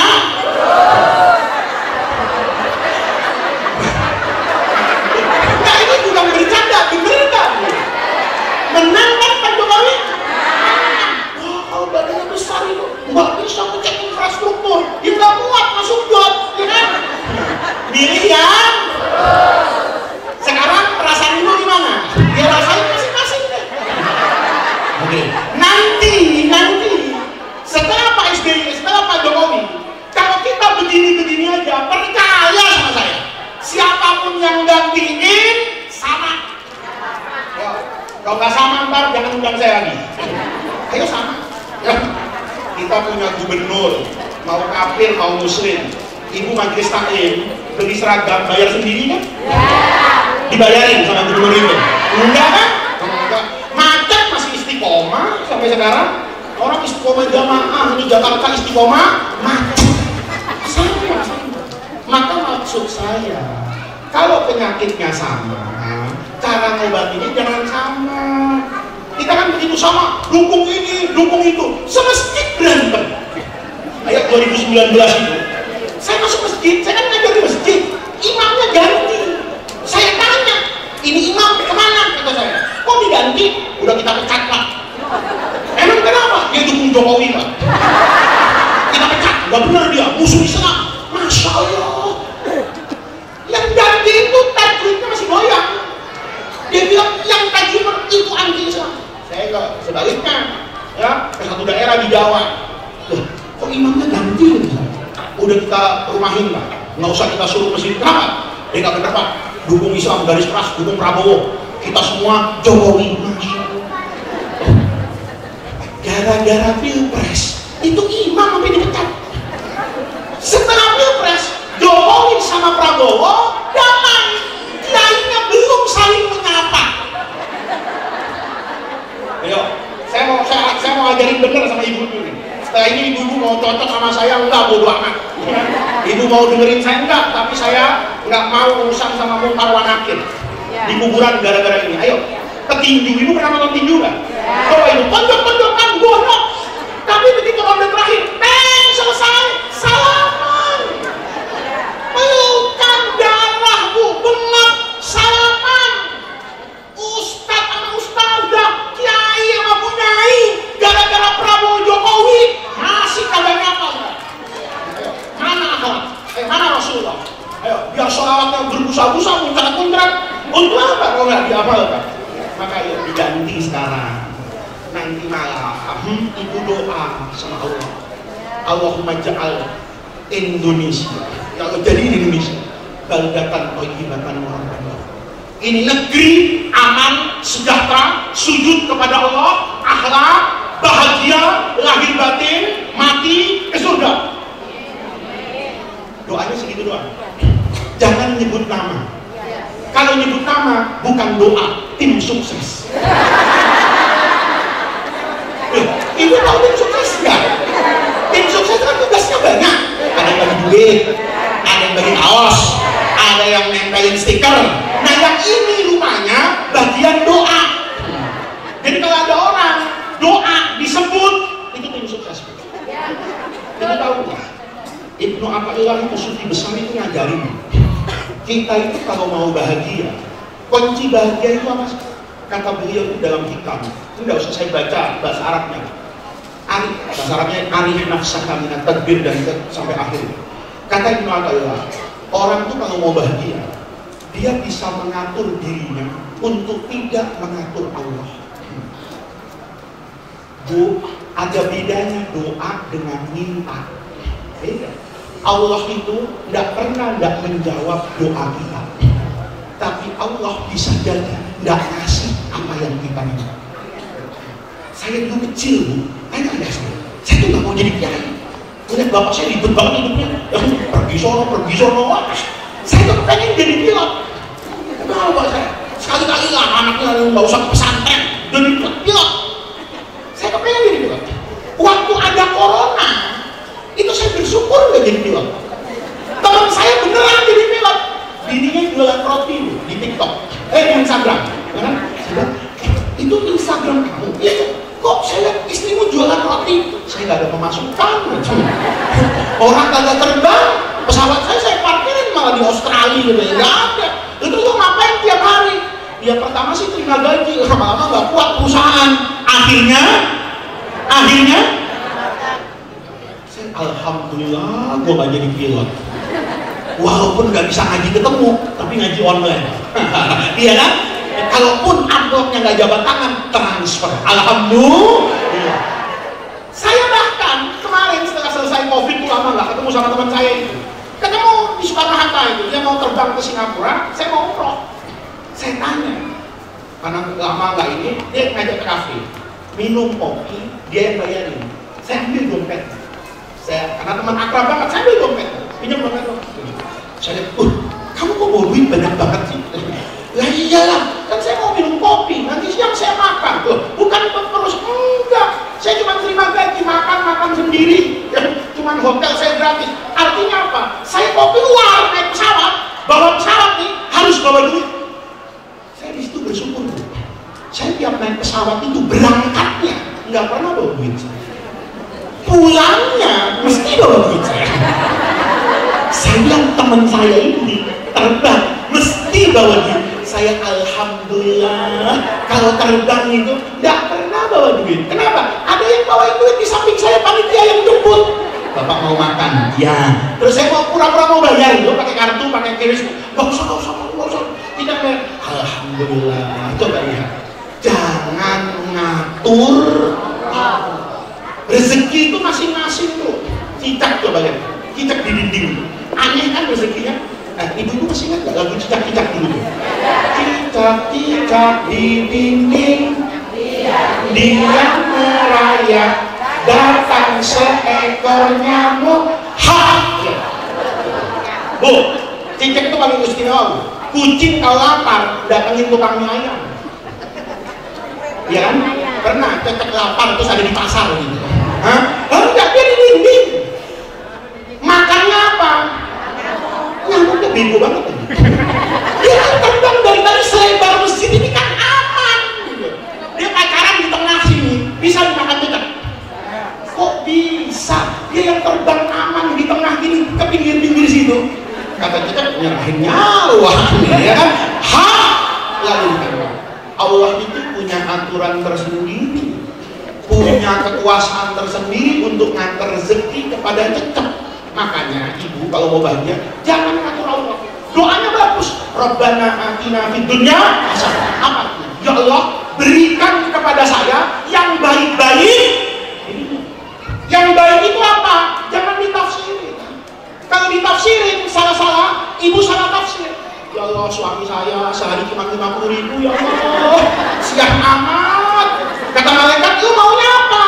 Ya gua maunya sehari 50 juta kasih, kata malaikat. Bayangin tuh, suami ibu nih, ya biasa pegang duit sehari 50.000, tahu-tahu pegang duit 50 juta. Saya yakin suami akhir zaman kayak kita nih, pikiran pertamanya kawin lagi. Loh, laki-laki yang di sini ini semua bu, tuh nggak kawin lagi itu bukan setia bu, nggak punya duit. Ayo, kalau tiba-tiba setelah 50 juta sehari suaminya kawin nambah istri 1, nambah istri 2, nambah istri 3, kira-kira doanya diterusin apa di amandemen? Hah? Ya Allah, balikin 50.000. Itu kalau malaikat Jibril bisa pegang karet diselepet ibu-ibu. Kemarin lu 50.000 minta 50 juta, sekarang 50 juta minta balik 50. Karena kita nggak pernah tahu.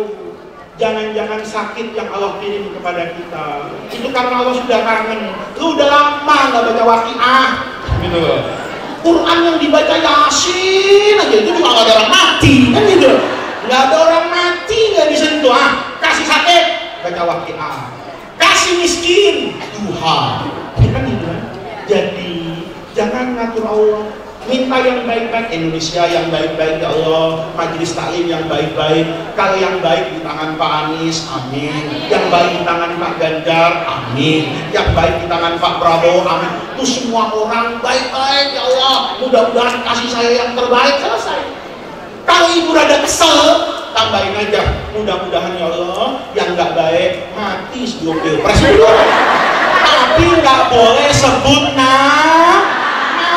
Jangan ngatur Sayyidina Umar yang mau bunuh Nabi sekarang dikubur di samping makamnya Nabi. Jangan suka menghakimi, jangan suka menghukumi, doakan semua orang yang baik-baik. Mudah-mudahan Allah jadikan jam'ana hadza jam'an marhuma wa tafarruqana min ba'dihi tafarruqan mahsuma. Mudah-mudahan Allah Subhanahu wa taala senantiasa membersamai kita dalam kehidupan dunia ini untuk telah menuntun kita bertemu dengan ridho Allah Subhanahu wa taala. Rabbana atina min ladunka rahmah wa hayyi lana min amrina rasyada. Allahumma la tahrimna khaira ma indaka li syarri ma indana.